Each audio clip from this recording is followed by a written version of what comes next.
Hey, good afternoon. It's Saturday and I feel like making chocolate chip cookies.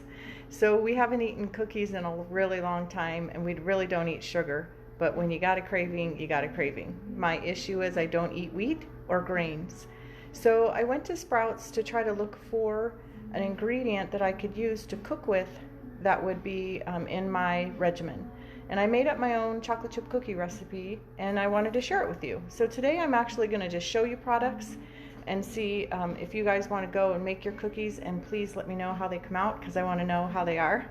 So I'm going to turn my camera around and show you. So what I have laid out here, I have of course my KitchenAid with the paddle, and then I have vanilla, cinnamon. The basic chocolate chip cookie recipe is 2 sticks of butter and 2 eggs, and you cream that first. Then you add your sugars. So I have brown and pure cane sugar is what I'm using, a cup of each. So those will go in here. And then once those are creamed, I'm going to add my other ingredients. And this is the recipe that I came up with.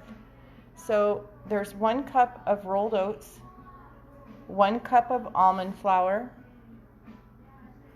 1 cup of the brown sugar you saw, and then the pure cane sugar that I use.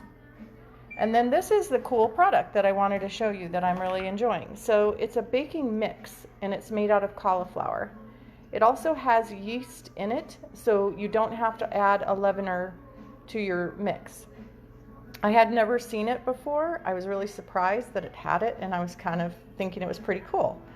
So I added that. So just to recap, for your chocolate chip cookies, you do your normal, starting out with your butter, eggs, and sugars. Where'd my sugars go?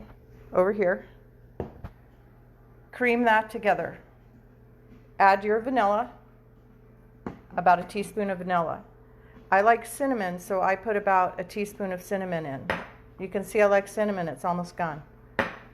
Then you just do a cup of the cauliflower baking mix, cup of oats, cup of almond flour, and also I have here some pecans. This is 1 cup of pecan pieces. And I did what's called dry toasting. So you put them in a pan for about 5 minutes on medium heat, toss them, and just until they smell fragrant, and you're good to go. So that is it. That is the extent of chocolate chip cookie making. So I'm going to post some pictures after I'm done so you can see what they look like. They're super simple. So basic chocolate chip cookie recipe, add a cup, good to go. And oh, I forgot the chocolate chips. How could I forget that? I also like these chocolate chips. So I use this dark chocolate. And I use about a half a bag. So that's it. Happy Saturday afternoon baking. Let me know how your cookies come out. I'd love to hear your comments. Have a great day. Here for you, health coaching.